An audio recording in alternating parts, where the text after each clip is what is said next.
Hello guys, नमस्कार। हम लोग भारत के संविधान पढ़ने जा रहे हैं। भारत के संविधान में अनुच्छेद 1 से लेकर 4 तक की जो आर्टिकल है इसको गहराई से पढ़ेंगे और इसमें पढ़ने जा रहे हैं संघ एवं इसका क्षेत्र, union and it's territory. Bharat की राज्य व्यवस्था का एक हिस्सा है जो इम्पोर्टेंट है। चलिए शुरू करते हैं। अनुच्छेद 1 में कहा गया है कि इंडिया यानी भारत बजाय राज्यों के समूह के राज्यों का संघ होगा। ये आर्टिकल 1 में कहा गया है। अब इस चीज़ को हम लोग बढ़िया से पढ़ेंगे ना। सबसे पहले ये जानना है कि संघ एवं इसका क्षेत्र पर जो चर्चा है वो भारतीय संविधान के भाग 1 के अंतर्गत अनुच्छेद 1 से लेकर 4 तक में उल्लेख है। इसमें संघ एवं इसके क्षेत्रों की चर्चा की गई है। तो राज्यों का संघ पढ़ने जा रहे हैं। अनुच्छेद 1 में क्या कहा गया है कि इंडिया यानी भारत बजाय राज्यों के समूह के राज्यों का संघ होगा। India that is Bharat is A union of state rather than A federation of state. यहाँ पर इस बात को समझना है कि ये जो व्यवस्था किया गया है इसमें दो बातें स्पष्ट झलक आ रही है, दो बातें स्पष्ट नजर आ रही है। क्या? एक देश का नाम है माने भारत और इंडिया, दूसरा है राज्य पद्धति का टाइप, राज्य पद्धति का क्या प्रकार है। ऐसा हुआ कि संविधान सभा में देश के नाम को लेकर किसी तरह का कोई मतैक्य नहीं था। मतलब संविधान सभा में जो लोग बैठे थे इन सब में कोई मत में एक नहीं था कि क्या नाम रखा जाए, भारत रखा जाए या इंडिया रखा जाए। तो कुछ मेंबर हुए, कुछ सदस्य हुए जिन्होंने सलाह दिया कि इनका जो परंपरागत नाम है ना भारत, वो रहने दिया जाए। और जबकि कुछ ने आधुनिक नाम इंडिया को बोला कि इंडिया रहने दिया जाए, मतलब इंडिया की वकालत की। और इस तरह संविधान सभा ने क्या किया कि दोनों को स्वीकार किया, इंडिया जो कि भारत है। और दूसरे आप देखिए राज्य पद्धति का प्रकार क्या किया कि देश को संघ बताया गया। संघ क्या बताया गया? संघ। यद्यपि संविधान का ढांचा जो है ना वो संघीय है। और इसी अनुसार डॉक्टर भीमराव अंबेडकर ने एक बात कही। उन्होंने कहा कि राज्यों का जो संघ है, राज्यों का संघ उक्ति को संघीय राज्य के स्थान पर महत्व देने के दो कारण हैं। पहला, एक तो भारतीय संघ राज्यों के बीच कोई समझौते का परिणाम नहीं है। भारतीय संघ जो है इसमें राज्यों के बीच कोई समझौता नहीं हुआ है, कोई एग्रीमेंट नहीं हुआ है। जैसे अमेरिका में एग्रीमेंट हुआ है, अमेरिकी संघ में क्या होता है कि एग्रीमेंट होता है, और इंडिया में क्या होता है कि कोई एग्रीमेंट नहीं है। मतलब यह संघ है, ये विभक्त नहीं हो सकता, अलग नहीं हो सकता। इंडिया में संघ अलग नहीं हो सकता, जबकि अमेरिका में संघ अलग होता है। और जब भी केंद्रीय सरकार, अमेरिका की केंद्रीय सरकार कुछ भी करे तो संघ से अनुमति लेना पड़ता है, जबकि इंडिया में ऐसा नहीं है। इसलिए जो इंडिया है वो अलग है और अमेरिका है वो अलग है, इसको समझना है। मतलब इंडिया में क्या है कि पूरा देश एक है जो विभिन्न राज्यों में प्रशासनिक सुविधा के लिए बंटा हुआ है। इसलिए हम लोग कहते हैं कि इंडिया में विभक्त का अधिकार नहीं है राज्यों को, जबकि अमेरिका में विभक्त का अधिकार है। वहाँ समझौता वाला संघ है, अमेरिका क्या है? समझौता वाला संघ है। तो अनुच्छेद 1 के अनुसार क्या बोलता है कि भारतीय क्षेत्र को 3 वर्गों में बांटा गया, 3 भागों में बांटा गया। एक है राज्य क्षेत्र, मतलब राज्यों के क्षेत्र, एक है संघ क्षेत्र, और एक ऐसा क्षेत्र है जिन्हें किसी भी समय भारत सरकार द्वारा अधिग्रहित किया जा सकता है। भावी समय में अधिग्रही क्षेत्र माने भारत सरकार अगर चाहेगा तो किसी भी समय उसको इंडिया में मिला सकता है। तो भारत के जो संघ है इसको 3 भागों में बांटा गया है। राज्यों के क्षेत्र, संघ क्षेत्र और ऐसा क्षेत्र जिन्हें किसी भी समय भारत सरकार द्वारा अधिग्रहित किया जा सकता है। अब राज्यों के संघ जो हैं, इनकी राज्य एवं संघ शासित राज्यों के नाम जो हैं उनके क्षेत्र विस्तार को संविधान की पहली अनुसूची में दिखाया गया है। संविधान की पहली अनुसूची में दिखाया गया है। और वर्तमान में देखें तो 28 राज्य है और 9 केंद्र शासित क्षेत्र हैं। और राज्यों के संदर्भ में क्या होता है कि संविधान के उपबंध की व्यवस्था सभी राज्यों पर समान रूप से लागू है। मतलब जो 28 राज्य हैं इन सब में भारत का संविधान अप्लाई होता है। और जैसे कि कुछ भाग हैं, आप इस मैप में देखिए, ये मैप जो है भाग 21 के बारे में कहता है, भाग 21। इसमें कुछ राज्य हैं जैसे कि महाराष्ट्र हो गया, गुजरात हो गया, महाराष्ट्र गुजरात। फिर देखिए आप नॉर्थ ईस्ट में तो नागालैंड, असम, मणिपुर। फिर यहाँ पर देखिए आंध्र प्रदेश, तेलंगाना, सिक्किम। नॉर्थ ईस्ट में फिर सिक्किम, मिजोरम, अरुणाचल प्रदेश। और दक्षिण भारत में देखिएगा तो गोवा एवं कर्नाटक। और इसके अतिरिक्त पांचवी एवं छठी अनुसूची में राज्य के भीतर अनुसूचित जाति एवं जनजाति क्षेत्रों के प्रशासन के लिए भी विशेष उपबंध है। इसका मतलब है कि कुछ राज्य हैं यहाँ पर जो लिस्ट में दिया गया है, इन राज्यों को विशेष उपबंध दिया गया है, विशेष आर्टिकल इनको दिए गए हैं। लेकिन ये ध्यान रखना है कि जो 28 राज्य है, इन 28 राज्यों में भारत के संविधान अप्लाई होता है।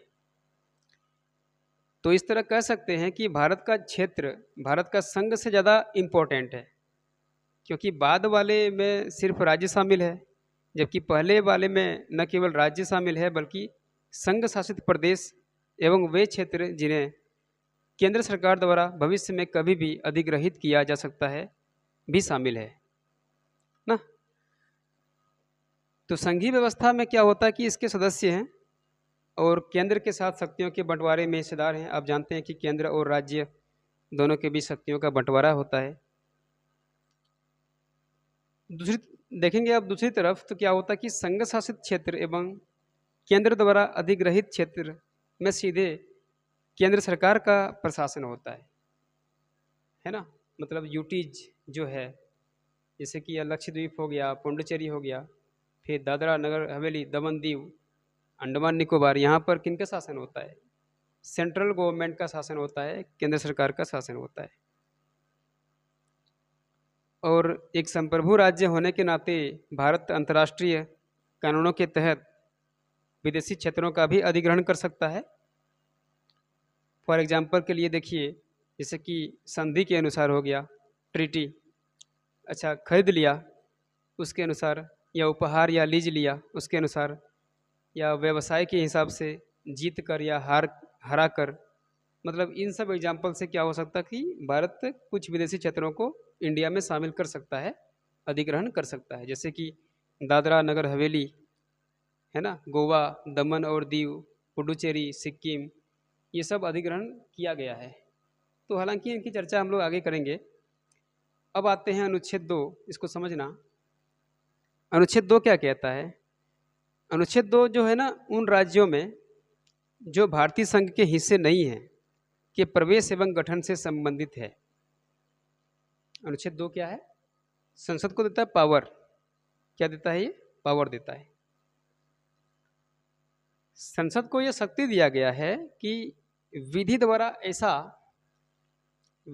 ऐसा निबंधनों और शर्तों पर जो वह ठीक समझे संघ में नए राज्यों का प्रवेश या उनकी स्थापना कर सकेगी।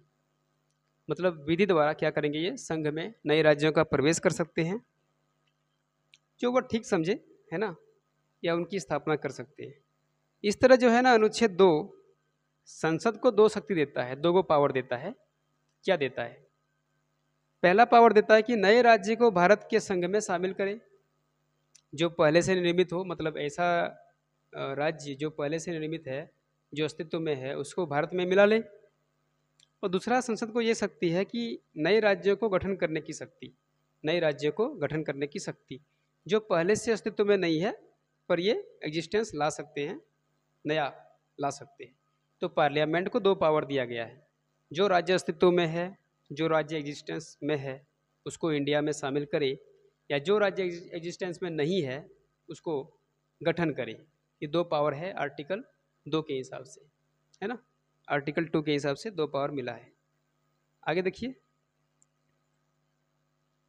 अब आर्टिकल 3 आते हैं। आर्टिकल 3 में जो बातें कही गई है बहुत इंपॉर्टेंट है। आर्टिकल 3 कहता है कि संसद को अधिकार है, संसद को अधिकार है नए राज्यों के निर्माण को लेकर के और वर्तमान राज्यों के क्षेत्रों, सीमाओं या नामों में परिवर्तन जो है ना, ये संसद को अधिकार है। क्या अधिकार है? पहला अधिकार है कि किसी राज्य में से उसका राज्य क्षेत्र अलग करके अथवा 2 या अधिक राज्यों को या राज्यों के भागों को मिलाकर अथवा किसी राज्य क्षेत्र को किसी राज्य के भाग के साथ मिलाकर नए राज्य का निर्माण कर सकेगी। ये इंपॉर्टेंट है। ख नंबर क्या कहता है कि किसी राज्य का क्षेत्र बढ़ा सकेगी। ग नंबर किसी राज्य का क्षेत्र घटा सकेगी। किसी राज्य की सीमाओं में परिवर्तन कर सकेगी। किसी राज्य के नाम में परिवर्तन कर सकेगी। जैसे आप देखिए, पहले उत्तराखंड का नाम उत्तरांचल था, है ना, वैसे नाम में चेंजेस किया है। अभी उत्तर प्रदेश है, उसका नाम पहले संयुक्त प्रांत था, अभी उत्तर प्रदेश किया गया है। ऐसे ही नामों में चेंजेस किया है। पहले कर्नाटक का नाम मैसूर हुआ करता था, अब देखिए कर्नाटक का नाम हुआ है। जो एमपी कह रहे हैं आप, एमपी मध्य प्रदेश, पहले इसका नाम मध्य प्रांत हुआ करता था, है ना, अब इसका नाम एमपी हो गया, मध्य प्रदेश। तो नाम में चेंजेज हुआ है। यहाँ पर मैप से आप देखिए फिगर से कि दो राज्य हैं एक्स और वाई, दोनों राज्यों को मिला करके एक्स वाई एक राज्य बनाया है। और ये भी एम, मान लीजिए कोई राज्य है तो एम को तोड़ करके M1 M2 दो अलग अलग राज्य बनाए हैं। तो ये संसद का अधिकार है कि किसी भी राज्य का क्षेत्र बढ़ा सकता है, किसी भी राज्य का क्षेत्र घटा सकता है, किसी भी राज्य की सीमाओं में परिवर्तन कर सकता है, या किसी राज्य के नाम में परिवर्तन कर सकता है। मतलब ये सारे जो आर्टिकल 3 में लिखे गए हैं, ये किनको अधिकार है? पार्लियामेंट को अधिकार है, संसद को अधिकार है। एक बात आपको देखिए कि ये क्या प्रोसेस है, इसको करने के पीछे क्या करते हैं, मतलब किस तरह की शर्तें हैं। तो अनुच्छेद 3 में दो शर्तों का उल्लेख किया गया है। क्या शर्त है कि उपरोक्त परिवर्तन से संबंधित कोई अध्यादेश जो चेंजेस करना है, क से लेकर वहाँ तक जो चेंजेस करना है, इस पर जो अध्यादेश है राष्ट्रपति की पूर्व मंजूरी के बाद ही संसद में पेश किया जा सकता है। राष्ट्रपति को पहले इसमें मंजूरी देना होगा, तभी जाके ये पार्लियामेंट में पेश होगा, ठीक है। और दूसरा क्या है कि संस्तुति से पूर्व राष्ट्रपति जो हैं उस अध्यादेश को उस संबंधित राज्य के विधानमंडल का मत जानने के लिए भेजता है। ध्यान रखिएगा, मान लीजिए कि झारखंड को तोड़ना है या झारखंड में जोड़ना है कुछ राज्य, तो मान लीजिए कि झारखंड को जोड़ना है, झारखंड बिहार को जोड़ना है, तो क्या करेंगे राष्ट्रपति? झारखंड के विधानमंडल और बिहार के विधानमंडल दोनों को संस्तुति भेजेंगे कि भाई साहब देखो, हम दोनों राज्य को जोड़ रहे हैं, ठीक है। और दोनों की एग्रीमेंट, दोनों की एग्री मिलेंगे, दोनों की सहमति मिलेंगे, तो ऐसे में क्या होगा कि दोनों राज्य जुड़ जाएंगे। ऐसे ही सबसे पहले क्या करना होता है कि राष्ट्रपति की पूर्व मंजूरी चाहिए, है ना, इसके बाद संसद में पेश होता है ये मामला। इसके बाद क्या करेंगे राष्ट्रपति, मतलब उस संबंधित राज्य का मत जानने के लिए उनको भेजेंगे कि भाई साहब देखो, आपके राज्य में सीमा को बढ़ा रहे हैं या घटा रहे हैं, नाम को चेंज कर रहे हैं, ये सब, है ना। अब मान लीजिए कि राज्य बोलता है कि ना, इसमें हम सहमति नहीं देंगे, तो फिर भी संसद के पास उतना राइट बनता है, केंद्र के पास उतना अधिकार है कि वो जो चाहेंगे इनमें से क से लेके वहाँ तक वो कर लेंगे। इसमें राज्य बाधा नहीं डालेगा, विधानमंडल जो है बाधा नहीं डालेगा, जो राज्य का विधानमंडल है वो बाधा नहीं डालेगा। तो क्या होता है कि संसद की नए राज्यों का निर्माण करने की शक्ति जो है ना, मैं किसी राज्य या संघ क्षेत्र के किसी भाग को किसी अन्य राज्य या संघ क्षेत्र में मिलाकर, अथवा नए राज्य या संघ क्षेत्र में मिलाकर, अथवा नए राज्य या संघ क्षेत्र का निर्माण कर सकता है ना। तो क्या करेंगे, देखिए राष्ट्रपति जो हैं यानी कि संसद, राज्य विधानमंडल के मत को मानने के लिए बाध्य नहीं है। मतलब वो कहे हाँ या ना, इस पर राष्ट्रपति या पार्लियामेंट बाध्य नहीं है, और इसे स्वीकार या अस्वीकार कर सकता है वो राष्ट्रपति या संसद, स्वीकार भी कर सकता है, अस्वीकार भी कर सकता है, भले ही उसका मत समय पर आ गया हो।